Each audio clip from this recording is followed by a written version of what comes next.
Hi dear students, ಇವತ್ತು ಏನು ಮಾಡೋಣಪ್ಪ ಅಂತಂದ್ರೆ 5 ಮಾರ್ಕ್ಸಿಂದ ಒಂದು ಇಂಪಾರ್ಟೆಂಟ್ ಕ್ವಶನ್ ಅನ್ನು ಡಿಸ್ಕಷನ್ ಮಾಡೋಣ. ಇದು ಯಾವ ಚಾಪ್ಟರ್ನಿಂದ ಬರ್ತೈತಪ್ಪ ಅಂತಂದ್ರೆ ಮೇಲ್ಮೈ ವಿಸ್ತೀರ್ಣಗಳು ಮತ್ತು ಘನಫಲಗಳು ಎಂಬ ಚಾಪ್ಟರ್ನಿಂದ ಬರ್ತದೆ. ಇಂಗ್ಲೀಷ್ನಾಗ ಆದ್ರೆ ಸರ್ಫೇಸ್ ಏರಿಯಾಸ್ ಆ್ಯಂಡ್ ವ್ಯಾಲ್ಯೂಮ್ಸ್. ಇಲ್ಲಿ ಇಂಗ್ಲೀಷ್ನಾಗ ಕ್ವಶನ್ ಅದ, ನಿಮಗೆ ಈಗಾಗಲೇ ಮಾಡಲ್ ಕ್ವಶನ್ ಪೇಪರ್ದಾಗ ಬಂದದ. ಈ ಕ್ವಶನ್ ಅನ್ನು ನೀವು ಮಾಡಲ್ ಕ್ವಶನ್ ಪೇಪರ್ ಹತ್ರ ನೋಡ್ಕೊಂಡ್ರೆ ಹೆಂಗೆ ಬಿಡಿಸ್ಬೇಕು ಅನ್ನೋದು ಕನ್ನಡದವ್ರಿಗೆ ಗೊತ್ತಾಗ್ತದೆ. ನಾನು ಇಲ್ಲಿ ಇಂಗ್ಲೀಷ್ನಾಗ ಮಾತ್ರ ಕ್ವಶನ್ ಅದ, ಅದ್ರಲ್ಲಿ ಕನ್ನಡದಾಗೂ ಕೂಡ ನಾನು ಹೇಳ್ತೇನೆ. ಏನೈತಪ್ಪ ಅಂತಂದ್ರೆ ಒಂದು ಕ್ವಶನು, ಇದು ಮಾಡಲ್ ಕ್ವಶನ್ ಪೇಪರ್ ನಂಬರ್ 2 ದಿಂದ ಇರುವಂಥ question. Model question paper MQP 2 ದಿಂದ ಇರುವಂಥ question. It is a 5 marks important question. 5 marks ಇಂದು ಇಂಪಾರ್ಟೆಂಟ್ ಕ್ವಶನು.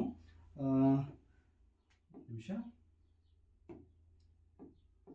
5 ಮಾರ್ಕ್ಸ್ ಇಂದ ಇಂಪಾರ್ಟೆಂಟ್ ಕ್ವಶನು. ಹೀಗಾಗಿ ನೀವು ಇದನ್ನು ಸರಿಯಾಗಿ ನೋಡಿಕೊಂಡ್ರೆ 100% ನಿಮಗೆ 5 ಮಾರ್ಕ್ಸ್ ಬರುವಂಥ ಚಾನ್ಸಸ್ ಇದೆ. ಇಲ್ಲಿ ನೋಡಿ ಏನಿದೆಪ್ಪ ಅಂತಂದ್ರೆ, from a wooden cylinder of height 18 centimetre and base diameter 7 centimetre. ಒಂದು ಸಿಲಿಂಡರ್ ಇದೆ, ಇದ್ರ ಎತ್ತರ ಎಷ್ಟೈತಪ್ಪ ಅಂತಂದ್ರೆ 18 ಸೆಂಟಿಮೀಟರ್. ಅದನ್ನ ಗಿವನ್ ಥಿಂಗ್ಸ್ನ ಬರ್ದನ್ನ ಎತ್ತರ ಎಷ್ಟೈತಿ 18 ಸೆಂಟಿಮೀಟರ್.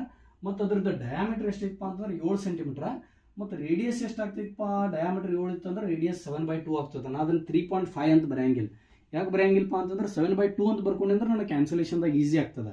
ಇವಾಗ ನಿಮಗೆ 3.5 ಅಂತೇಳಿ ಬರಿಬೇಕು ಅನಿಸ್ತದಲ್ಲ, ಅವಾಗ ಕ್ಯಾಲ್ಕುಲೇಷನ್ ಈಸಿ ಆಗೋಂಗಿರ್ತಾರೆ ಅಲ್ಲಿ ಬರೀರಿ ನೀವು. ಆದರೆ ಈಗ ಅಂಟಿಲ್ ದಾಟ್ ನೀವು ಏನು ಮಾಡಿರಪ್ಪ ಅಂತಂದ್ರೆ ಅದನ್ನ 7/2 ಅಂತ ಇಟ್ಕೋರಿ. ಅದನ್ನ ಕೊಟ್ಟಿದ್ದಾರೆ, ಅದನ್ನ ಇಲ್ಲಿ ಗಿವನ್ ಥಿಂಗ್ಸನ್ನು ಬರ್ದನ್ನ. ಈ ಸಿಲಿಂಡರ್ದಾಗಿಂದ ಏನು ಮಾಡಿದ್ದಾರೆ ಅಂದ್ರೆ, hemisphere and a cone of having the same radius. Cone ಮತ್ತು ಹೆಮಿಸ್ಪಿಯರ್ದಾವು ಅದ್ರದ್ದು ರೇಡಿಯಸ್ ಏನೈತಪ್ಪ ಅಂತಂದ್ರೆ 7/2, ಹೆಮಿಸ್ಪಿಯರ್ದು ರೇಡಿಯಸ್ 7/2. ಅವುಗಳ ಎರಡೂ ಏನು ಮಾಡಿದಾರಪ್ಪ ಅಂತಂದ್ರೆ ಕೋನವನ್ನು ಮ್ಯಾಲಿಂದ ಕಟ್ ಮಾಡಿ ತೆಗೆದಾರೆ, ಹೆಮಿಸ್ಪಿಯರನ್ನು ಕೆಳಗಿಂದ ಕಟ್ ಮಾಡಿ ತೆಗೆದಾರೆ. ಅಂದ್ರೆ ಅದೊಂದು ವುಡನ್ ಸಿಲಿಂಡರ್ ಐತಿ, ಅದೊಂದು ವುಡನ್ ಸ್ತಂಭಾಕೃತಿ ಐತಿ. ಅದ್ರ ಏನು ಮ್ಯಾಲಿಂದ ತೆಳಗಿಂದ ಹೆಮಿಸ್ಪಿಯರನ್ನು ಮ್ಯಾಲಿಂದ ಕೋನವನ್ನು ಕಟ್ ಮಾಡಿ ತೆಗೆದಾರೆ. ಹಂಗಾದ್ರೆ ಮತ್ತೇನು ಕೊಟ್ಟಿದ್ದಾರೆ ಮಾಹಿತಿ, if the height of the cone is 12 centimetre. ಶಂಕುವಿನ ಎತ್ತರವನ್ನು ಕೊಟ್ಟಿದ್ದಾರೆ 12 ಸೆಂಟಿಮೀಟರ್ ಅಂತೇಳಿ. ದೆನ್ ಅವ್ರು ಏನು ಹಾಕ್ತಾರಪ್ಪ ಅಂತಂದ್ರೆ, find the cost of painting the solid form at the rate of 2.50 per square centimeter ಅಂತ ಕೊಟ್ಟಿದ್ದಾರೆ. ಅವ್ರು ಏನು ಹಾಕ್ತಾರೆ, ಇದಕ್ಕೆ ಬಣ್ಣ ಹಚ್ಬೇಕು ನಾವು. ಬಣ್ಣ ಹಚ್ಚಕ 1 ಸ್ಕ್ವೇರ್ ಸೆಂಟಿಮೀಟರ್ ಬಣ್ಣ ಹಚ್ಚಕ್ ನೋಡ್ರಿ, 1 ಸ್ಕ್ವೇರ್ ಸೆಂಟಿಮೀಟರ್ ಬಣ್ಣ ಹಚ್ಚಕ್ 2.5 ರೂಪಾಯಿ ಆದ್ರೆ, ಈಗ ನೀವು ಕಂಡು ಹಿಡಿತಿರಲ್ಲ ಆ ಸ್ಕ್ವೇರ್ ಸೆಂಟಿಮೀಟರ್ ಬಣ್ಣ ಹಚ್ಚಕ್ ಎಷ್ಟು ಆಗ್ತದ ಅಂತೇಳಿ ಅಂತಂದಾರ ಅವ್ರು. ಹಂಗಾದ್ರೆ ಮೊದಲು ನಾವೇನು ಮಾಡಬೇಕು, ಅದ್ರದ್ದು ಮೇಲ್ಮೈ ವಿಸ್ತೀರ್ಣವನ್ನು ಕಂಡು ಹಿಡಬೇಕು. ಯಾಕಂದ್ರೆ ಮೇಲ್ಮೈ ವಿಸ್ತೀರ್ಣಕ್ಕೆ ಬಣ್ಣ ಹಚ್ತೀವಿ ನಾವು. ಮೇಲ್ಮೈ ವಿಸ್ತೀರ್ಣ ಅಂತ ಹೇಳಿ ಅಂತಂದ್ರೆ ಯಾವ್ದಾವ್ದು ಬರ್ತದ ನೋಡ್ರಿ. ಫಸ್ಟ್ ಏನು ಬರೀನಪ್ಪ ಅಂತಂದ್ರೆ, surface area of solid is equal to, ಅಂದ್ರೆ ಈ ಘನದ ಮೇಲ್ಮೈ ವಿಸ್ತೀರ್ಣ ಈಸ್ ಈಕ್ವಲ್ ಟು ಯಾವ್ದಾವ್ದು ಬರ್ತದ, CSA ಆಫ್ ಸಿಲಿಂಡರ್. ಸಿಲಿಂಡರ್ ಮೇಲ್ಮೈ ವಿಸ್ತೀರ್ಣಕ್ಕೆ ಬಣ್ಣ ಹಚ್ಚಬೇಕು. Then CSA of cone, curved surface of ಕೋನದ ನೋಡಿ, ಕೋನದ ಒಳಗಡೆನೂ ಬಣ್ಣ ಹಚ್ಚಬೇಕು. ನಂತರ CSA of hemisphere, surface area of hemisphere inner curved surface area ಅನ್ಬೋದು ನಾವು. ಹೆಮಿಸ್ಪಿಯರ್ ಹೊರಗಡೆ ಇಲ್ಲಿದು ಒಳಗಡೆ ಅದ, ಹಿಂಗಾಗಿ inner curved surface area of ಹೆಮಿಸ್ಪಿಯರ್ಗೂ ಬಣ್ಣ ಹಚ್ಚಬೇಕಾಗ್ತದೆ. ಹೀಗಾಗಿ ಇವುಗಳೆಲ್ಲವರ ಸರ್ಫೇಸ್ ಏರಿಯಾವನ್ನು ನಾವಿಲ್ಲಿ ಕಂಡುಹಿಡಿಬೇಕು. ಕಂಡುಹಿಡಿದ ಆದ ನಂತರ ಇದಕ್ಕೆ 2.50 ಮಲ್ಟಿಪ್ಲೈ ಮಾಡಿದ್ರೆ ನಮಗೆ ಎಷ್ಟು ದುಡ್ಡು ಕೊಡಬೇಕು ಅನ್ನೋದು ಗೊತ್ತಾಗ್ತದೆ. ಹಾಗಾದ್ರೆ ನಾವಿಲ್ಲಿ ಏನು ಮಾಡೋಣಪ್ಪ ಅಂತಂದ್ರೆ, CSA ಆಫ್ ಸಿಲಿಂಡರ್ ಸೂತ್ರ ಏನ, 2πr. ನೋಡ್ರಿ, ಆರ್ ಅನ್ನ ನಾ ಆರ್ ಅಂತ ಇಟ್ಕೋತಾನೆ. ಯಾಕಂತಂದ್ರೆ 6 ಎಲ್ಲಾದ್ರೂ ಸೇಮ್ ಐತಿ, ಹಿಂಗಾಗಿ radius of cylinder, radius of cone ಅಂತ ಬರೆಯುವಂಥ ಅವಶ್ಯಕತೆ ಇಲ್ಲ. ಆದರೆ ಎಚ್ಚಕ್ಕೆ ಮಾತ್ರ ನಾನು HCy ಅಂತ ಬರಿತೀನಿ. ಯಾಕಂತಂದ್ರೆ ಹೈಟ್ ಆಫ್ ದ ಸಿಲಿಂಡರ್ ಬೇರೆ ಐತಿ, ಹೈಟ್ ಆಫ್ ದ ಕೋನ್ ಬೇರೆ ಐತಿ. ಹಿಂಗಾಗಿ HCy ಬರ್ದನು. CSA of cylinder 2πr HCy. CSA of cone ನಿಮ್ಗೆ ಈಗಾಗಲೇ ಗೊತ್ತೈತಿ, πr ಎಲ್ಲ ಅಂದ್ರೆ ಸ್ಲ್ಯಾಂಟ್ ಹೈಟ. CSA ಆಫ್ ಹೆಮಿಸ್ಪಿಯರ್ ಏನಾಗ್ತದ, 2πr ಸ್ಕ್ವೇರ್ ಆಗ್ತದೆ. 2πr ಸ್ಕ್ವೇರ್ ಅನ್ನೋದು ನಿಮ್ಗೆ ಗೊತ್ತದ. ಇದ್ರೊಳಗೆ ಎಲ್ಲಾದ್ರೂ ಏನು ಕಾಮನ್ ಐತಿ ನೋಡ್ರಿ, 2 ಓಕೆ, ಇಲ್ಲಿ 2 ಕಾಮನ್ ಇಲ್ಲ, ಪೈ ಕಾಮನ್ ಅದ, ಆರ್ ಕಾಮನ್ ಅದ. ಹೀಗಾಗಿ ನಾನು ಏನು ಮಾಡ್ತೀನಪ್ಪ ಅಂತಂದ್ರೆ πr ಅನ್ನ ಹೊರಗಡೆ ತಗೊಳ್ತೀನಿ. ಒಳಗಡೆ ಏನು ಉಳಿತದ, 2HCy. 2 ಗುಂಡ್ಲೆ ಸಿಲಿಂಡರ್ನ ಎತ್ತರ ಉಳಿತದ. πr ಹೊರಗಡೆ ತೊಗೊಂಡು ಸ್ಲ್ಯಾಂಟ್ ಹೈಟ್ ಉಳಿತದ.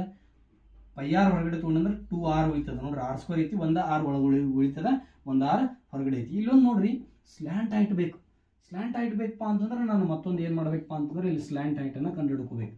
ಎದ್ರದ್ದು ಸ್ಲ್ಯಾಂಟ್ ಹೈಟ, ಕೋಣದ ಸ್ಲ್ಯಾಂಟ್ ಹೈಟ್, ಶಂಕುವಿನ ಸ್ಲ್ಯಾಂಟ್ ಹೈಟ್.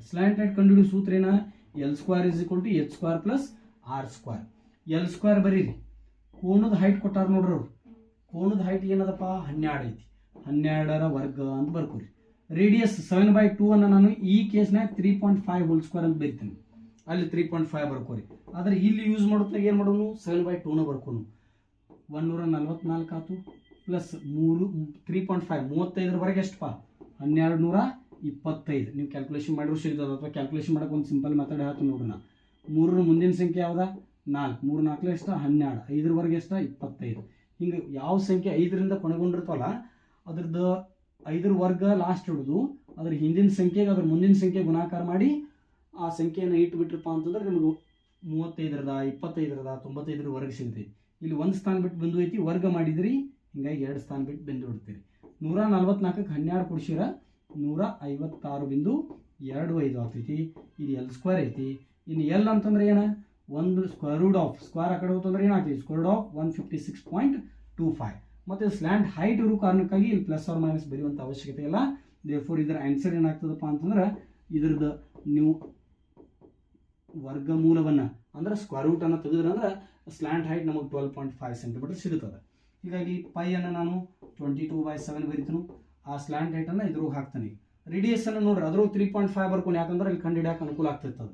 ಇಲ್ಲಿ ನಾನು 7/2ನ ಬರೀತೀನಿ. ಯಾಕಪ್ಪ ಅಂದ್ರೆ ನನ್ನ ಕ್ಯಾನ್ಸಲೇಷನ್ ಈಸಿ ಆಗ್ತದೆ. 2 into height of the cylinder ಎಷ್ಟಿತ್ತಪ್ಪ, ಹೈಟ್ ಆಫ್ ದ ಸಿಲಿಂಡರ್ 18 ಅದ.